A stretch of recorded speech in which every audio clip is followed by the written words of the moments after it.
축의 비틀림의 이론이 사용되는 또 대표적인 예 중에 하나가 바로 코일 스프링이 되겠습니다. 코일 스프링은 여러분이 잘 알다시피 어떤 선을 꼬아서 이렇게 스프링 형성으로 만든 것인데요. 이제 이 그림에서 나와 있는 스프링은 특징이 직경이 이 스프링 전체의 직경이 라지 D이고요. 그리고 스프링의 이 선의 직경, 선 자체의 직경은 스몰 D라고 정의가 되어 있고, 그리고 스프링의 양 끝단은 중심축 부분에 있습니다. 중심축 안으로 이렇게 말려져 있습니다. 그리고 그 양쪽으로 P라는 힘으로 이렇게 당기고 있는 이런 스프링을 한번 생각해 보도록 하겠습니다. 자, 이것을 좀 간편한 버전으로 표현을 하면 이렇게 지금 표현이 되고 있는데요. 이렇게 표현이 되어 있고, 여기에 스프링의 전체 직경 라지 D는 여기를 반지름을 라지 R이라고 하면 2R이 되겠죠. 자, 그리고 여기에 선의 직경은 스몰 D인데요. 스몰 D가 이렇게 있고요. 그리고 이제 P가 중앙에서 이렇게 중심축을 따라서 작용을 하고 있는 이렇게 있습니다.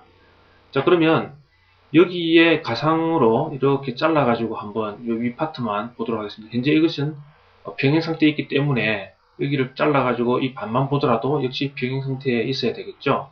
그래서 반을 잘라서 프리바디 다이어그램을 다시 그려보면 이렇게 돼 있고, 이쪽에서 만약에 우리가 수평선을 하나, 이 단면에 수평선을 하나 MN이라는 선을 하나 일단 그어 놓고 한번 생각해 보도록 하겠습니다. 자, 그러면 일단 힘 평형이 있고 모멘트 평형이 있는데, 힘 평형이 되기 위해서는 이쪽이 P가 위로 작용하니까 이 선의 단면에서는 아랫방향으로 P가 작용해주면 되죠. 그러면 힘 평형은 서로 이제 상쇄가 되니까 됐습니다. 그러나 지금 여기에서 당기는 축과 여기 P가 하는 이 사이에는 거리가 R만큼 떨어져 있죠. 따라서 힘 평형은 이루어졌지만 이 R이라는 것 거리가 떨어져 있는 만큼 모멘트가 발생을 합니다. 그 모멘트 크기는 P라는 우리역 곱하기 사이의 거리죠. 이 사이의 거리는 R이니까 모멘트가 PR이라는 모멘트가 발생하면서 이것이 이렇게 회전을 하게끔 지금 되어 있어요. 자, 그렇기 때문에 평행 상태에 있으려고 하면은 어쩔 수 없이 이 선의 단면에 모멘트 또는 토크인 PR이 이렇게 반시의 방향으로 작용을 해줘야만 이 두 개가 서로 상쇄가 돼서 이 스프링은 병행 상태에 있게 됩니다. 그래서 선의 단면에서는 두 가지가 작용하는데, 하나는 아랫방향으로 작용하는 힘 P가 있고, 그리고 또 하나는 선에 작용하는 토크가 있는데 그것의 크기는 PR이 되겠습니다. 자, 그러면 단면에서 발생하는 전달능력을 구해보도록 하겠습니다. 먼저 T에 의해서 발생하는 전달능력, 두 번째는 P에 의해서 발생하는 전달능력을 각각 구한 다음에 그 두 가지를 덧셈을 하면 이제 합성 전달능력이 되겠습니다. 먼저 토크 T에 의한 전달능력을 살펴보면, 자, 토크 T에 의해서 생기는 전달능력은 지금까지 우리 배웠던 축의 비틀림에서 구할 수 있는 식을 사용을 하면 되죠. 근데 최대 전달능력은 우리가 관심 있는 것은 최대 값이 얼마인지가 관심이 있는 거죠. 근데 비틀림 축의 같은 경우는 전달능력이 제일 근면에서 제일 크다고 했습니다. 이런 분포를 가지는데, 토크T에 의한 전달능력을 우리가 타우1이라고 부르면은, 타우1의 분포는 MN 이 소선의 이 스프링선의 MN을 따라서 그림을 그리보면 이런 분포가 나올 겁니다. 왜냐하면 토크가 이렇게 작용하기 때문에 지금 이런 형태로 분포가 나오게 됐죠.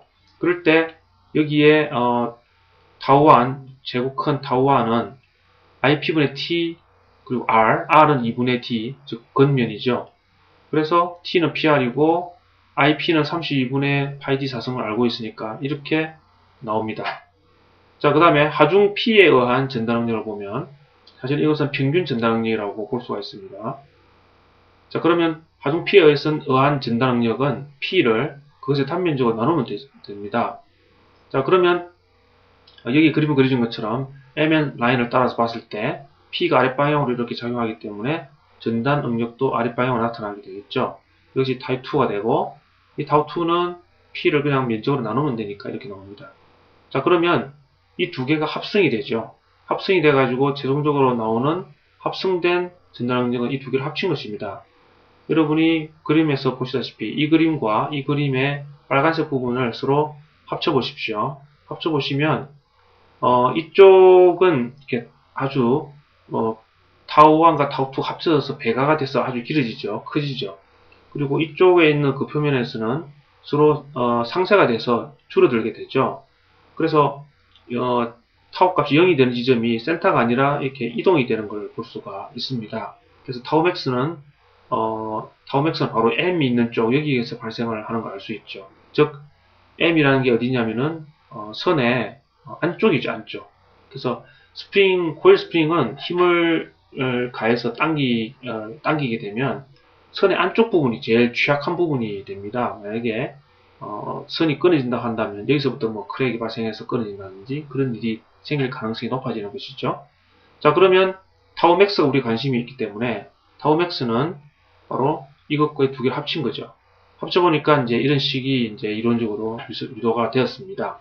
그래서 이것은 소선의 안쪽인 M점에서 발생한다. 이런 사실을 알았죠. 자, 그런데 이것은 이제 간편하게 우리가 간단하게 이론적 배경으로 구한 것이고요. 실제로 좀 더 정밀하게 묘사를 A.M. 왈이라는 사람이 정밀하게 묘사를 했는데 어떤 부분이 좀 더 수정이 됐냐면 실제로 M점과 N점은 반지름이 살짝 다르죠.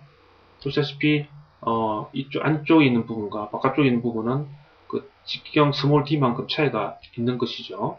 그리고 P에 의한 전달 능력은 평균적으로 평균값이 적용되지 않습니다. 면 내에서 사실 불균이랍니다. 이런 사실들을 다 반영을 해서 AMY라는 사람이 수정된 타우맥스를 새로 구했습니다. 그것은 이와 같은 힌트로 띄게 되어 있고요. 이 식은 R 대신에 라지 D를 집어넣으면 뭐 이 식과 동일합니다. 이 식은 조금 전에 구한 이 식과 뭐 전체적으로 굉장히 유사하다는 것을 볼 수가 있고요.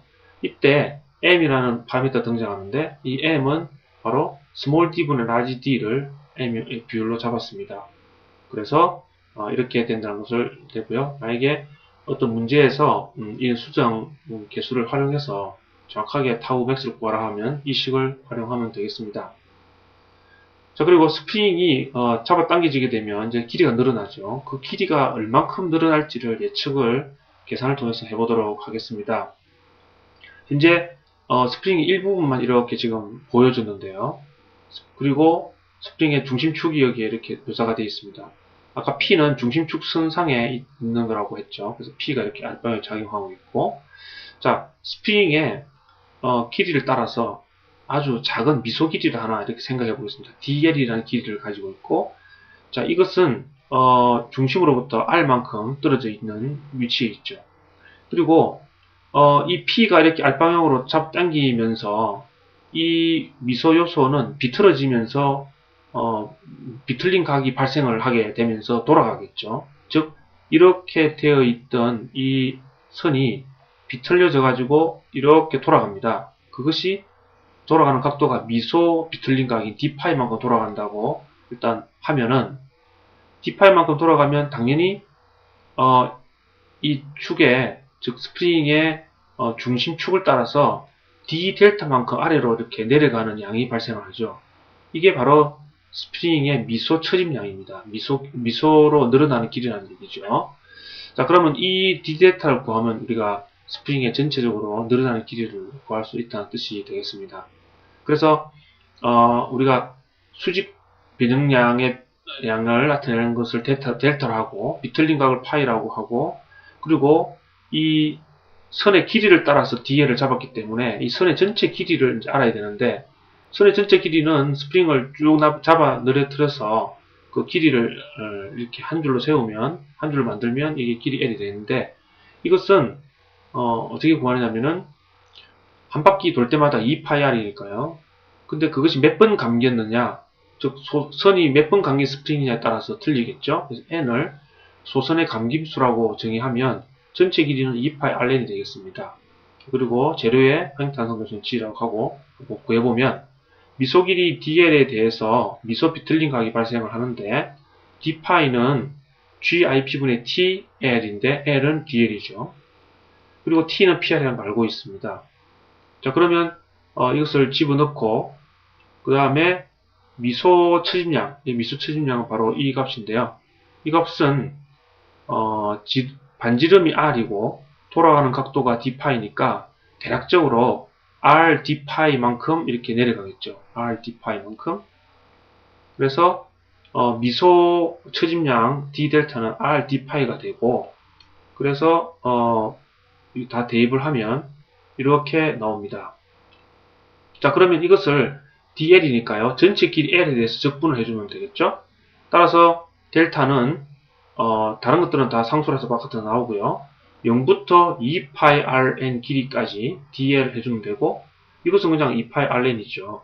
그래서 계산을 해보면 이렇게 나옵니다. g small d 4성분의 8n p large d 3성 이렇게 나옵니다. 따라서 여기서 델타와 p의 관계가 우리가 스프링 같은 경우는 p equal k 델타 이렇게 되지 않습니까? 이 k를 우리가 스프링 상수라고 부르는데, p를 이쪽에 남겨두고 나머지를 다 이쪽으로 보내면 바로 k 값이 만들어질 수 있겠죠? 그것을 우리가 스프링 상수라고 부르죠. 그래서 k는 p를 델타 나누면 되는 것인데, 해보시면 이렇게 나오는 것을 알 수 있습니다. 8 라지 d 3성 n분의 g d 4성 이렇게 나옵니다. 하나 예를 들어 보도록 하겠습니다. 스프링의 지름이 6cm고 선의 지름은 6mm인 이런 스프링이고, 이때 이 재료의 전달 능력은 60, 그리고 스프링 상수는 10으로 이렇게 주어졌습니다. 스프링 상수는 단위가 kg force per cm입니다. 그러니까 길이와 힘의 관계죠. 왜냐하면 P는 K 델타니까 당연히 K는 델타분의 P니까 힘을 나누기 길이를 한 것이 되겠죠. 그리고 G값이 이렇게 주어졌다. 자, 그러면 안전하중 P를 구하고 또 유효 감기수 N을 구해봐라, 이런 문제가 되겠습니다. 자, 그러면 우리가 war의 수정 개수를 사용한다고 하면 M은 small d분의 large d니까 10이 나오죠. 자, 그러면 수정 개수는 바로 앞 페이지에서 나온 것처럼 이 부분이 이제 수정 개수라고 war의 수정 개수라고 부르는데, 이 부분이 이제 m이 들어가 있는 거죠. 그래서 수정 개수를 m을 집어넣어서 계산할 때 1.14가 나왔고, 따라서 타우 맥스는 이렇게 해서 구해지게 됩니다.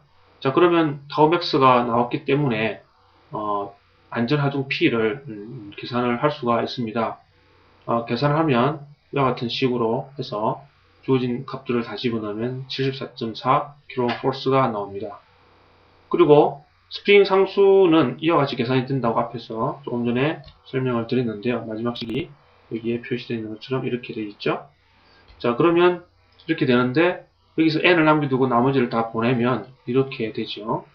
그러면 이 것들은 전부 다 우리가 주어진 값들이죠. k가 지금 다 주어져 있고, 그래서 단위를 잘 맞춰서 집어넣으면 6.3이라는 결과가 나옵니다.